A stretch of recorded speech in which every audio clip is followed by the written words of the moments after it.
माहौल तो जी बिल्कुल क्लियर कट है। ये है कि अभी संख्या बढ़ाने की बात हो रही है, क्योंकि कारण क्या है कि गत 12 से 17 तक जो माहौल रहा है उसको देखते हुए जनता भुगते बैठी है। यहाँ पे सड़कों का हाल देख लीजिए, सुरक्षा का हाल देख लीजिए, विकास का हाल देख लीजिए, और सबसे बड़ी बात है सभ्यता संस्कृति का हाल देख लीजिए। जब ये देश प्रदेश जो है सभ्यता संस्कृति पर चलेगा, यहाँ पे जो अपना कांग्रेस का विधायक प्रत्याशी है वो तालिबान की साइड ले रहा है कि यहाँ तालिबान ट्रेनिंग लेगा। किस तरह की सोच रखते हैं ये लोग विशेष समाज के, ये बहुत गलत है। जब सोच खाते यहाँ हैं, रहते यहाँ हैं, गुणगान वहाँ के कर रहे हैं, ये कोई सिस्टम है क्या? बताइए आप, ये क्या मतलब? ये यहाँ के मालिक हैं, किराएदार थोड़ी है ये विशेष समाज। इनको भारतीयता के रूप में रहना पड़ेगा, हिंदुस्तानी के रूप में रहना पड़ेगा, इनको समझना पड़ेगा। देखो ये बात हमारे अस्तित्व की हो रही है। आज हम अखंड भारत निर्माण की सोच रहे हैं कि पाकिस्तान हम में मिले। मुसलमान तो पहले से रहता आया है यहाँ पे, कोई दिक्कत थोड़ी, भाई भाई की तरह रह रहे हैं। किस मुसलमान का हिंदू के बिना काम चल रहा है, किस हिंदू के बिना मुसलमान का काम चल रहा है? यदि मुसलमान वहाँ है तो वो भी मिल जाए, ताकि चाइना की हिम्मत ना हो हम पे आँख उठा सके। दूसरी बात कि हम विश्व की ताकत बन के आएंगे, ये बड़ी सोच की बात। इस चुनाव में जिन्ना की भी बात होती है और यहाँ पे एटीएस सेंटर अभी देवबंद में खुला है, उसका भी विरोध हो रहा है। देखो जी, आप इतिहास में जाइए, और इतिहास जो है हमारी सबसे बड़ी अदालत है।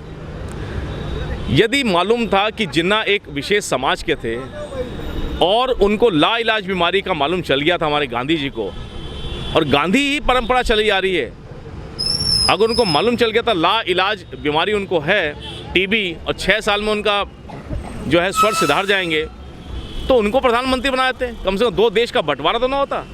फिर जो सरकारें रही हैं उन्होंने 2 समुदाय का तुष्टीकरण से बंटवारा किया है, ये समझने वाली बात है जी। एटीएस सेंटर देवबंद में खुला है, उसका भी विरोध कुछ लोग कर रहे हैं। देखो विरोध तो वो कर रहे हैं जो डाकू गुंडे हैं। देखो एटीएस का एक प्रभाव है, देखिए आप समझिए, ये हिंदुत्व, ये भारतीय हिंदुत्व का क्षेत्र है, या माँ बाला सुंदरी का मंदिर है, उसकी धरोहर विरासत हमें मिली है, और हमें जो है एक नासूर की तरह दारुल उलूम जहाँ पे इसको अपने ट्रेनिंग, यहाँ पे कुछ यहाँ पे जो लिंक, जो यहाँ पे संबंध पाए गए हैं, जितने आतंकवादी पकड़े जाते हैं जो ट्रेनिंग ले रहे हैं पीओके में, जब हम जम्मू कश्मीर ऑपरेट करते थे तो वहाँ पे इतनी कट्टरता इनके मन में कहाँ से कट्टरता कहाँ से आती? और डॉक्टर एपीजे अब्दुल कलाम बोलते थे भाई साहब इस बात को। मोहम्मद आरिफ जो केरला के महामुहिम हैं वो इस बात को बोलते हैं कि जो हमारे राज्यपाल, जो हमारे जो ये मदरसा है, ये किसी सोच को बढ़ावा देता है। वो सोच कट्टरता की है, वो सोच यहाँ इसके लायक नहीं है। अच्छा, मदरसों की बात करें तो स्कूलों में भी हो गया, कर्नाटक में हिजाब को लेकर प्रदर्शन हो रहा है। जो देवबंद के एक मौलवी हैं वो लड़की को 5 लाख रुपया भी दे रहे हैं जो हिजाब के लिए मांगते हैं। मैं इसका बहुत बड़ा अच्छा जवाब दूंगा। आप मोहम्मद आरिफ पर वीडियो उठा के दीजिए लेटेस्ट, कि यदि हमारी लड़कियां फौज में भी जा रही हैं, पुलिस में जा रही हैं, और यदि किसी और सर्विसेज में हैं, तो अगर वो डीएम बनती है कि वो ऐसे आंखें दिखाएगी, फिर अपना कुछ वो देगी, जज बनती तो आंखें दिखाएगी? ये तो गलत बात है भाई। जिस देश में रह रहे हैं, तो अपने नबी साहब बोलते थे, जिस देश का खा रहे हैं, जिस देश में, उसके प्रति, ईमान के प्रति आप अपना जो है ईमानदार बनिए, उसके देश के वफादार बनिए। 1,24,000 पैगम्बर हम आपके हुए हैं। नबी साहब ने बोला कि इस हिंद जमी पर यहाँ सुगंध आती है और यहाँ से कोई हवा आती है, आप जाइए यहाँ पे, तो क्या पता कौन से पैगम्बर हुए हैं आप, तो ये देखना है जी। ये बताइए, योगी जी का भी कल बयान भी आया है कि देश जो है शरीयत से नहीं चलेगा, संविधान से चलेगा। संविधान चलेगा। तो संविधान में जब संविधान बना था बाबा अंबेडकर के सानिध्य में, तो हर एक तबके के लोग थे, हरिजन थे, राजपूत थे, जाट थे, कश्यप थे, सभी तबके के लोगों ने मिलजुल के जो संविधान बनाया है, तो सभी की अपनी अनुमति चलेगा। ये सबकी सहानुभूति भी इसमें होगी, सबकी राय इसमें होगी, तो संविधान से चलना इसको निहायत जरूरी है। लेकिन प्रियंका गांधी कह रहे हैं कि कुछ भी पहने, स्कूल में बिकनी भी पहन सकते हैं, घूंघट भी कर सकते हैं, बुर्का कुछ भी पहने। हम तो फौज में 25 साल नौकरी करके आए हैं। वहाँ पे क्या बुर्का लड़की बोले तो हैं, आप देखिए कि एक यूनिफॉर्मिटी, यूनिफॉर्म मीन्स, यूनिफॉर्म का मतलब क्या? यूनिफॉर्मिटी एक ही जैसा होगा। देखिए आप अपने घर में कुछ ही पहनिए, लेकिन जब किसी संस्थान में जाते हैं, कहीं इंस्टीट्यूट में जाते हैं, स्कूल में जाते हैं, तो वहाँ यूनिफॉर्म का पालन करना पड़ेगा, उसकी मर्यादा का पालन करना पड़ेगा आप, है ना। ये तो उनके असभ्य बयान है, शालीनता को थोड़ा इसको ध्यान में रखें वो जी। अच्छा, ये बताइए सर, योगी जी की सरकार है, पहले अखिलेश यादव की थी, कितना अंतर? आप लोग यहीं के रहने वाले हैं। देखिए जी, यदि कोरोना काल ना होता तो हमारा प्रदेश जो है सोने की चिड़िया ये बन जाता प्रदेश। ये 2 साल जितना हमारा पैसा जितना धन दौलत जाए वैसे आया है वो सारा का सारा पैसा हमारा कोरोना काल में निकल गया है। तो विकास की बात तो क्या आपने सड़कें देखी यहाँ की? आप कहाँ से बिलोंग करते हैं? बनारस। हाँ, बनारस से हैं। मैं क्षेत्र में मैं उत्तर प्रदेश का सैनिक प्रकोष्ठ का संयोजक हूँ। मैं 6 क्षेत्र से मेरे नीचे हैं। काशी के वहाँ पे हमारे गुलाब चंद त्रिपाठी जी हैं, वो संयोजक हैं मेरे। मैं वहाँ गया था। अब मैं खुलेआम घूमता हूँ, मेरे साथ में जो संयोजक चल रहे थे रात में, क्योंकि रात दौरा कर रहे थे हमने बोला भाई यहाँ कुछ वो तो नहीं है, अव्यवस्था तो नहीं है यहाँ पे, कोई डाकू चोर आएंगे तो नहीं? कह रहा नहीं, कल साहब फ्री माइंड से घूमिए आप। तो ये बदलाव है बहुत बड़ा, आप इस बात को समझिए। बाबा आएंगे, बाबा देखो, बाबा अपने काम पे आएंगे, आप इस बात को समझिए।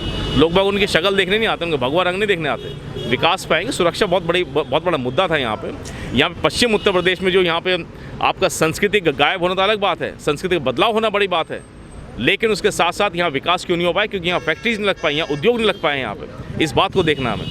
यहाँ प्लाईवुड यहाँ पे जो हमारा पॉपुलर होता है पैदा यहाँ पे होता है, और जाता है यमुनानगर में फैक्ट्री वहाँ पे है। सुरक्षा के अभाव में यहाँ जितनी भी गंगों में यहाँ फैक्ट्री लगी हुई थी सेलर चावल की, ये जाता है यहाँ तरावड़ी मंदिर में मंडी में करनाल जाता है चावल, जो जिसको मुंजी बोलते हैं, धान बोलते हैं आप, और फिर वहाँ से अलग अलग पैकेट हम ही खिलाते हैं। बताइए आप, पहले यहाँ मौजूद था, यहाँ समृद्धता थी।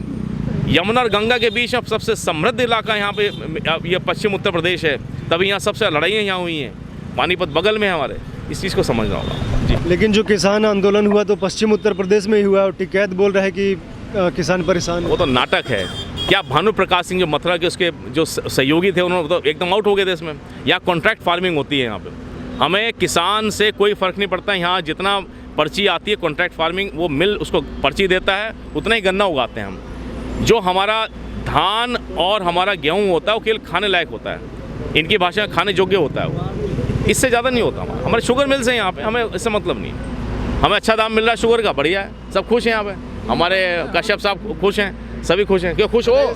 खुश हो ना? बढ़िया सर, बहुत अच्छे। एक तरफी योगी सरकार आ रही है, सभी लोग खुश हैं। सर समाज को सम्मान मिला इस पार्टी में, योगी आदित्यनाथ जी सरकार में। ये बहन जी की सरकार या अखिलेश यादव की जो सरकार, सब लूट सेंटर थे, सब लूट का खाया है। विकास नाम की कोई चीज़ नहीं हुई यहाँ।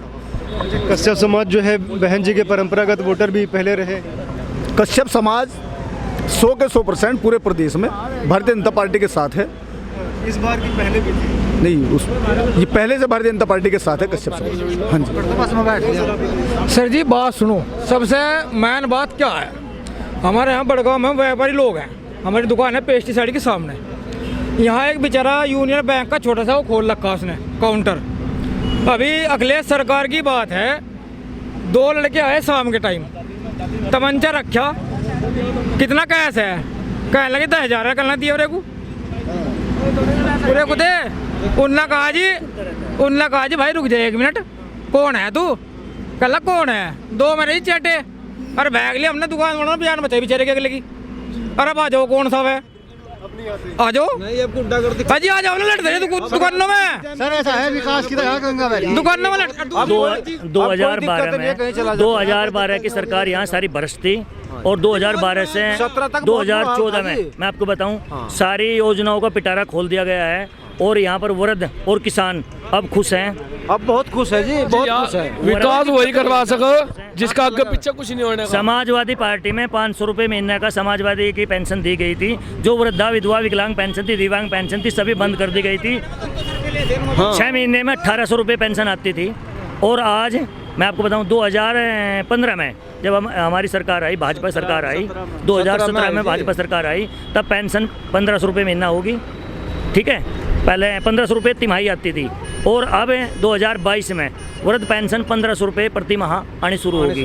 किसान के 2000 रुपये हर तीसरे महीने 6,000 रुपये सालाना। किसान खुश है। सबसे पहले अर्थव्यवस्था की बात करूं मैं, अर्थव्यवस्था सबसे सुधार है, और महिला पुरुष सब सुरक्षित हैं। हमारे देश का विकास हो रहा, और डबल इंजन की सरकार है। शांति, आदमी जितनी मेहनत करता है, शांति है, जितनी मेहनत करता है उसको उतना फल मिलता है। सुकून से सो रहे, पहले न दिन में सुकून था, न रात को सुकून था। और मेरी हिंदू भाइयों से सबसे अपील करता है, जनता ने बसपा बनाई, जनता ने कांग्रेस बनाई, जनता लोकदल बना रही थी, जनता गठबंधन बनाई। मेरी हाथ जोड़ कर अपील है, 2 दिन का समय है, सभी हिंदू भाइयों से मेरी अपील है कि आप अपना कीमती वोट, एक अपना कीमती वोट भाजपा जनता पार्टी को दें, इसमें हमारी सुरक्षा रहेगी, हिंदू मुस्लिम का भाईचारा कायम रहेगा। उन्होंने पहले बहुत दंगे कराए, अब कोई दंगा नहीं है। और जिनकी मानसिकता छोटी है या तो वे पलायन कर जाएं, यहाँ से छोड़ दे देश को। जो भारत माता की जय नहीं कर सकता, वंदे मातरम नहीं कह सकता, और जनगण मन जय आके हमने तीन वचन लिए हैं। हमने जब से हमने चौथी सिमाड़िया क्लास में पढ़े हैं,